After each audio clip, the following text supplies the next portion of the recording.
La parole est à Monsieur Jean-Pierre Barbier pour une durée ne pouvant excéder 30 minutes.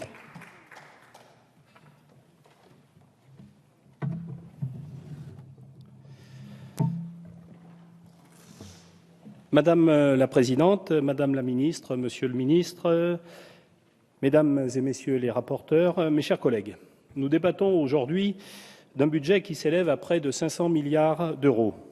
Nous débattons d'un budget qui concerne notre système de protection sociale et qui est au bord du gouffre.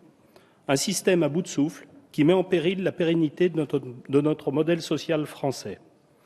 La Cour des comptes, dans son rapport d'information sur l'application du PLFSS 2014, l'a rappelé de manière on ne peut plus claire.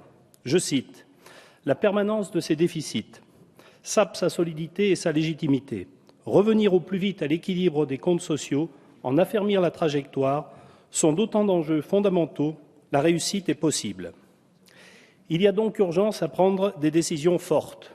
Or, le gouvernement préfère le colmatage aux réformes de structure, le mariage des contraires et le slalom entre les difficultés plutôt que de les prendre à bras-le-corps. Vous préférez la ration à la réforme et l'ajustement au changement. Ce n'est pas de cette manière que les comptes de notre sécurité sociale sortiront du rouge. Madame la ministre de la Santé, vous répétez en boucle que vous menez une action résolue pour réduire les déficits de la sécurité sociale. C'était encore le cas lors de la présentation de ce PLFSS. Mais les chiffres vous démentent, Madame la ministre. Vous annoncez 9,6 milliards d'économies sur la sécurité sociale. Nous avons cherché, nous avons pris nos calculettes et le compte n'y est pas. Il en manque 5,2 milliards. 5,2 milliards qui ne sont pas détaillés dans ce PLFSS. Le Haut Conseil des finances publiques s'en est lui-même étonné. Au moment de rendre son avis, il a été surpris, et je le cite, « S'agissant des dépenses sociales, les mesures d'économie du PLFSS n'ont pas été portées dans leur totalité à notre connaissance. Une partie des économies annoncées n'existe pas, et l'autre partie des économies qui sont inscrites dans ce PLFSS ne sont pas convaincantes. Elles s'apparentent davantage à une faible réduction du déficit qu'à une restructuration durable et efficace de notre système. L'ONDAM sera fixé à 2,1% en 2015 contre 2,4% en 2014. Cela revient à dire que l'assurance maladie sera seulement contrainte de réduire son déficit sans qu'aucun retour à l'équilibre ne soit prévu pour le moment. Et une nouvelle fois, vous demanderez à la médecine de ville de faire le plus gros des efforts. Celle-ci, malgré votre tentative de le masquer par un ONDAM en trompe-l'œil qui lui semble plus favorable. En effet, l'ONDAM pour la médecine de ville sera de 2,2% contre 2% pour l'hôpital. Et c'est bien là qu'il y a supercherie, puisque c'est la médecine de ville qui va prendre en charge le traitement contre l'hépatite C, ce qui représente un transfert sur cette enveloppe d'environ 1 milliard d'euros. À ce propos, la mesure de taxation des entreprises prévue pour l'hépatite C pose très clairement la question de la prise en charge des médicaments innovants dans notre pays. Elle ne règle en rien la question de l'impact sur les comptes sociaux de certaines pathologies et thérapies ciblées et envoie un signal dangereux à l'égard des entreprises innovantes. Je pense qu'il faut s'interroger dans les années à venir sur le financement de l'innovation médicale et ne pas considérer seulement son coût, mais aussi les économies qu'elles engendreront pour notre société, tout en allégeant la souffrance des patients.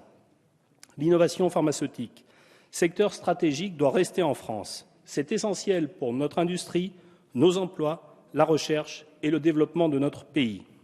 Il est trop facile et démagogique de taper sur le médicament et d'en faire la véritable variable d'ajustement de nos comptes sociaux. Le médicament va supporter 1 milliard d'économies. Tout à l'heure, vous accusiez l'opposition de rechercher des boucs émissaires dans ce PLFSS. Bien, je dois reconnaître que vous faites figure d'expert, car vous faites du médicament le véritable bouc émissaire de la dérive des comptes de l'assurance maladie, et le gouvernement fait une fois de plus le choix de la facilité en recourant à l'expédient de mesures comptables pour la 3e année consécutive. Plus de 50% des efforts pèsent sur ce secteur qui ne représente que 15% des dépenses. En tout, ce sera 3 milliards sur les 3 années à venir. Année après année, vous pénalisez fortement l'industrie pharmaceutique. Vous détériorez durablement les capacités de recherche et d'innovation de notre pays. Vous affaiblissez un outil de production, source d'emploi et d'investissement. En traçant une telle perspective sur le moyen terme, vous prenez le risque de pousser à la délocalisation la production de médicaments, avec tout ce que cela entraîne comme conséquence. La dépendance à l'égard de pays étrangers, le risque de rupture d'approvisionnement, la perte de traçabilité des médicaments ou encore le développement de la contrefaçon. L'industrie pharmaceutique, je le rappelle, représente en France un secteur pourvoyeur d'emplois et d'exportation. Le médicament demeure un puissant et rare générateur de devises pour la France. Les échanges commerciaux de médicaments ont représenté en 2013 un excédent commercial de 8,8 milliards d'euros, soit 6,9% de nos exportations totales, juste derrière l'aéronautique et l'aérospatiale.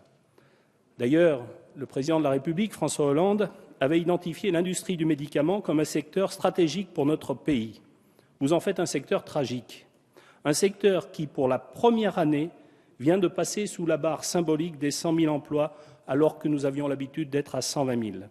Une nouvelle fois, vos actes ne sont pas conformes à vos paroles. D'où une véritable défiance des industriels qui se traduit au sein même du CSIS, une instance qui ne s'est pas réunie depuis juillet 2013. Vous faites du médicament la source de tous les maux, alors que l'audition par la Commission des affaires sociales fin 2013 de M. Georgy, président du Comité économique des produits de santé, a mis en lumière qu'il fallait se garder de tout propos généralisant sur la question du prix des médicaments. Nous savons que le prix des médicaments en France sont souvent inférieurs à ceux observés dans les 5 premiers pays européens. Par l'effort demandé aux médicaments, vous fragilisez ainsi toute une filière des laboratoires aux officines pharmaceutiques, en passant par les grossistes, dont les équilibres sont de plus en plus fragiles. J'en profite, Madame la Ministre, pour saluer votre position de sagesse sur le monopole pharmaceutique, car, s'agissant d'une véritable question de santé publique, il est effectivement responsable de sortir des postures et des caricatures. Cela étant, il est plus qu'indispensable que nous posions la question des modalités de fixation des prix du médicament dans notre pays. Le cas du traitement de l'hépatite C doit nous interpeller. La prise en charge de nouvelles molécules va poser de plus en plus de questions, et particulièrement l'accès pour nos compatriotes aux nouveaux traitements. Ensuite, je considère qu'il est indispensable que nous favorisions le développement du générique, non pas par des constantes baisses de prix, ce que vous faites depuis des années, mais par le développement de la prescription. Le rapport de la Cour des comptes sur l'application du PLFSS 2014 a consacré un chapitre entier sur la politique de diffusion des génériques. Elle a mis en lumière que le passage de 40 à 60% de la part des médicaments substituables générerait une économie de 500 millions d'euros et de 1,12 milliard d'euros si l'on passait à 85%. L'engagement et la responsabilisation des médecins, qui sont à l'origine de 75% de la prescription des médicaments, sont essentiels. Donner aux médecins un rôle central, élargir, voire supprimer à terme le répertoire, améliorer l'information des assurés sociaux, imposer des prescriptions en DCI sont autant d'actions qui permettraient d'accroître la diffusion des médicaments génériques. Les mesures sur le médicament illustrent la vision à très court terme du gouvernement, alors que la politique de santé requiert de la perspective. À défaut de vouloir définir des perspectives, vous continuez votre politique du rabot. La réforme de l'hôpital public est un tel tabou que vous préférez proposer une réduction de la dépense de l'hôpital de 520 millions d'euros en mutualisant les systèmes d'information ou les achats, plutôt que de parler de la réforme de la carte hospitalière. L'hôpital, qui représente 45% des dépenses, mais à qui vous ne demandez que 15% des économies, prisonnière que vous êtes, Madame la Ministre, de votre conception hospitalo-centrée du système de santé, et c'est dommage. C'est dommage parce que l'opposition est prête à travailler avec vous sur ce sujet, car nous savons aussi que l'hôpital est important, et d'ailleurs nous saluons le travail des soignants et des soignants du secteur public. L'hôpital mérite toute notre attention, mais attention ne veut pas dire immobilisme. Vous refusez d'ouvrir le débat sur le fonctionnement de l'hôpital et d'ouvrir le dialogue sur le rétablissement du jour de carence à l'hôpital, alors que cette mesure est demandée et réclamée par les gestionnaires d'hôpitaux eux-mêmes. C'est pourquoi, faute de réflexion sur l'organisation hospitalière, on peut douter de l'efficacité du virage ambulatoire que vous proposez et qui doit dégager 370 millions d'euros d'économies. Bien évidemment, c'est une piste intéressante, mais qui doit s'accompagner, si l'on veut qu'elle soit efficace, de fermeture de lits. Mais pas n'importe où et pas n'importe comment, car une nouvelle fois, la constitution d'une carte hospitalière est plus qu'essentielle. Essentielle aussi, la collaboration entre le public et le privé. Mais là aussi, vous avez décidé d'abandonner la convergence tarifaire entre les établissements de santé publics et privés, ce qui aurait permis d'améliorer l'efficience du système de soins en secteur public. Au lieu de cela, vous préférez et vous créez un statut ainsi qu'un modèle de financement spécifique pour les hôpitaux de proximité. Je crains qu'il ne s'agisse que d'une subvention pour des établissements à très faible activité qui ne rendent pas le service médical attendu. Et je ne vois pas où se situent les gains pour les patients comme pour nos finances publiques. Votre seule piste de réforme est d'instaurer des mesures contraignantes pour freiner les dépenses. Dans un système déjà suradministré, vous ajoutez de nouvelles contraintes administratives. Vous pensez maîtriser les dépenses de santé en substituant le contrôle administratif étatique à la liberté de gestion des établissements. Il s'agit d'une véritable mise sous tutelle dont il est permis de douter de la pertinence. Ce PLFSS confère ainsi de nouveaux pouvoirs aux ARS pour la prescription des médicaments hospitaliers inscrits sur les listes en sus, pour le financement des hôpitaux avec un système de bonus-malus, et enfin pour les nouveaux contrats d'amélioration des pratiques en établissement de santé, de la pertinence des soins, qui rentrent dans une logique de sanction à l'égard des structures de santé. Il s'agit d'un changement majeur de notre modèle de gouvernance qui nécessite un débat public et qui mériterait bien évidemment un nouveau débat en commission. En conclusion, pour l'hôpital, plus de contraintes administratives et peu de changements quant au fonctionnement au prétexte de répondre aux dogmes socialistes et de ne pas alourdir les tâches administratives des médecins. Des questions que vous vous posez beaucoup moins lorsqu'il s'agit d'enclencher la première étape de la généralisation du tiers payant. Certes, l'accès aux soins des personnes les plus fragiles doit être favorisé, mais la généralisation du tiers payant est condamnable, pratiquement, financièrement et moralement. La généralisation du dispositif qui me paraît déresponsabilisante, car tout ce qui est gratuit ou qui apparaît comme gratuit perd de sa valeur et entraîne une hausse de la consommation. C'est ce que l'on a constaté avec la suppression de la franchise pour l'AME. En supprimant la franchise médicale imposée en 2011 aux étrangers sans papier bénéficiaires de l'AME, les coûts du dispositif ont explosé. Vous refusez d'en revoir le fonctionnement alors que les dépenses approcheront en 2016 le milliard d'euros. Vous annoncez cet après-midi, ici même, sans débat en commission, la disparition de franchise médicale pour une catégorie d'assurés sociaux. Compte tenu de l'état de nos finances, c'est à n'y rien comprendre et bien révélateur de l'idéologie qui vous imprègne. Une idéologie qui vous fait alourdir nos dépenses publiques et augmenter les charges sur les entreprises et les classes moyennes. J'en veux pour preuve la mise en œuvre du compte pénibilité dans les entreprises et que vous avez évoqué lors de votre audition à la Commission des affaires sociales. Le compte pénibilité est une catastrophe économique annoncée, une machine à broyer les entreprises et l'emploi. L'utopie et l'idéologie ont à nouveau pris le pas sur la réalité économique et sur le pragmatisme social. J'en veux pour preuve aussi la mise à contribution des 460 000 retraités dont le taux de CSG va passer de 3 à 6%. Après le gel des retraites, la non-revalorisation du 1er octobre, vous vous servez à nouveau des pensions de retraite comme variable d'ajustement budgétaire. M. Christian Eckert affirmait pourtant sans rire en commission des affaires sociales que, je le cite, « ce PLFSS ne contient aucune mesure d'accroissement des prélèvements ». Ne vous étonnez pas que les Français ne vous fassent plus confiance. D'autant plus qu'ils savent que des marges de manœuvre existent pour améliorer les comptes de la sécurité sociale. L'une d'entre elles est la lutte contre la fraude. La Cour des comptes estime que ce doit être une priorité absolue. Le montant de la fraude est exprimé entre 20 et 25 milliards d'euros, les redressements ne représentant que 1% de la fraude estimée. Ne mélangeons donc pas nos priorités d'action. Mais la politique socialiste, c'est le rabotage et le nivellement par le bas. C'est votre conception de l'égalité. Et d'ailleurs, c'est dans cet esprit que vous transformez le capital décès en prestation forfaitaire. Vous remplacez à partir de 2015 la référence au salaire du défunt par un montant forfaitaire, fixé par référence au SMIC. Le montant sera donc plus faible que dans le droit actuel, dans le cas où le salarié gagnait plus que le SMIC. Belle leçon de socialisme. Vous manquez d'imagination, Madame la Ministre, pour mettre notre modèle de sécurité sociale sur les rails du XXIe siècle. Mais par contre, vous n'en manquez pas pour compenser les allègements de charges votés dans le cadre du pacte de responsabilité.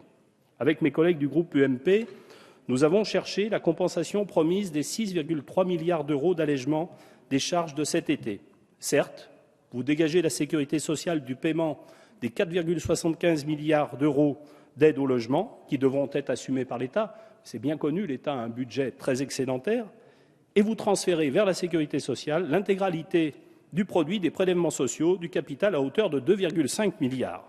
Mais la question reste la même. Comment l'État va-t-il compenser ces pertes de recettes pour la sécurité sociale? Par la dette? Encore et toujours? Notre modèle social est financé à crédit sur le dos de nos enfants et de nos petits-enfants. C'est irresponsable. Votre tuyauterie budgétaire ne peut masquer cette réalité. Les tuyaux tentaculaires les tuyaux tentaculaires du PLFSS, mais oui, ils sont tentaculaires, vos tuyaux, chers collègues, ils vont siphonner les caisses de congés payés du bâtiment.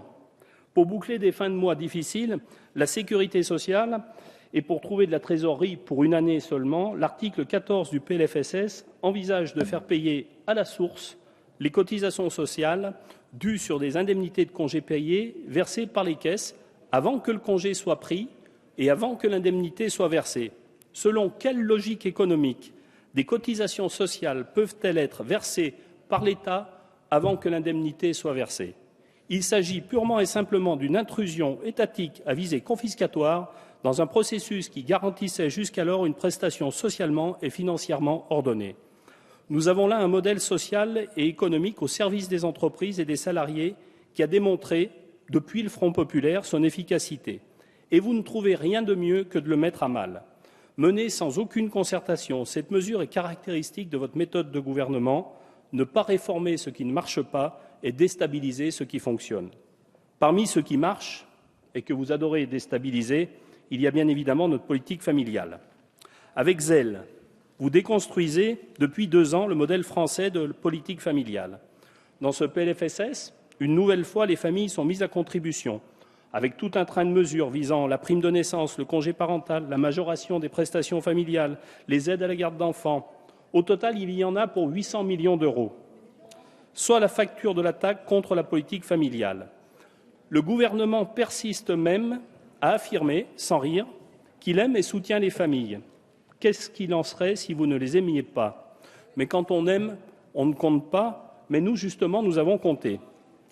Madame la ministre, vous estimez que ces mesures d'économie vont permettre de ramener le déficit de la branche famille de 2,9 milliards à 2,3 milliards d'euros.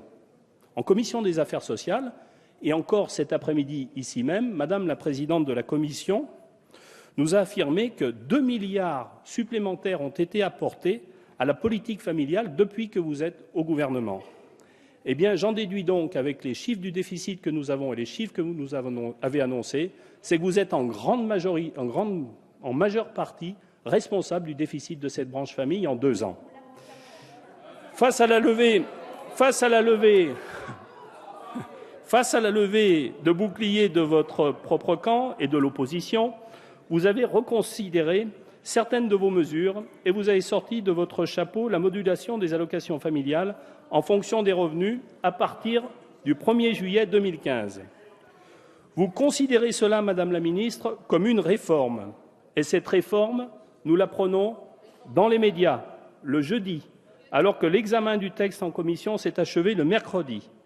En séance, vous allez accepter un amendement et adopter une mesure qui trahit les valeurs du Conseil national de la résistance et qui augmente le prélèvement sur les familles de 100 millions.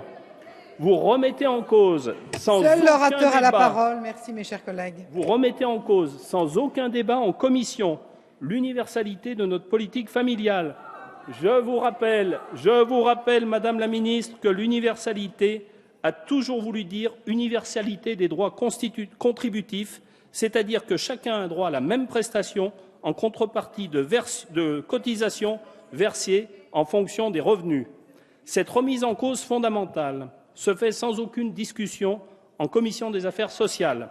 Une petite discussion entre socialistes, et encore pas tous, ça suffira. Mais quel mépris!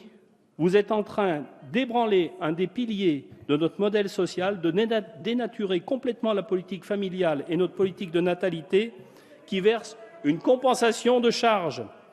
Ce n'est pas une politique de solidarité qui verse une aide sociale. Alors, si vous voulez effectivement le faire, de la politique familiale, de la politique de la natalité, une politique de redistribution et de solidarité, il faut l'assumer. Mais pas le faire avec la justification de lutter contre les déficits, mais comme un choix politique qui vous appartient. Et pas non plus en invoquant la justice, car c'est une double peine que vous infligez aux familles. Non seulement les revenus les plus aisés payent déjà plus de cotisations et plus d'impôts, mais avec vous, ils auront moins de droits. Vous instaurez une règle simple. Plus on cotise, moins on a de droits. Une règle simple qui risque fort de se généraliser à l'ensemble de notre système de santé, mais vous pouvez compter sur nous pour y veiller. Ce choix politique, il mérite un débat et pas une discussion à la va-vite en hémicycle. Madame la ministre, je regrette profondément votre manière de faire qui déconsidère les parlementaires dans leur ensemble, ainsi que le travail effectué en commission des affaires sociales. Elle motive à elle seule le renvoi en commission des affaires sociales du PLFSS. Pour conclure, en 2015 comme en 2014 et en 2013, par vos mesures, Madame la ministre, vous maintenez notre système de sécurité sociale en soins palliatifs. Notre système de santé mérite mieux, il mérite de guérir. Aussi, pour toutes ces raisons, sur le fond comme sur la forme, Madame la ministre, mes chers collègues, j'ai l'honneur de vous demander d'adopter cette motion de renvoi en commission. Je vous remercie. Merci, Monsieur Barbier.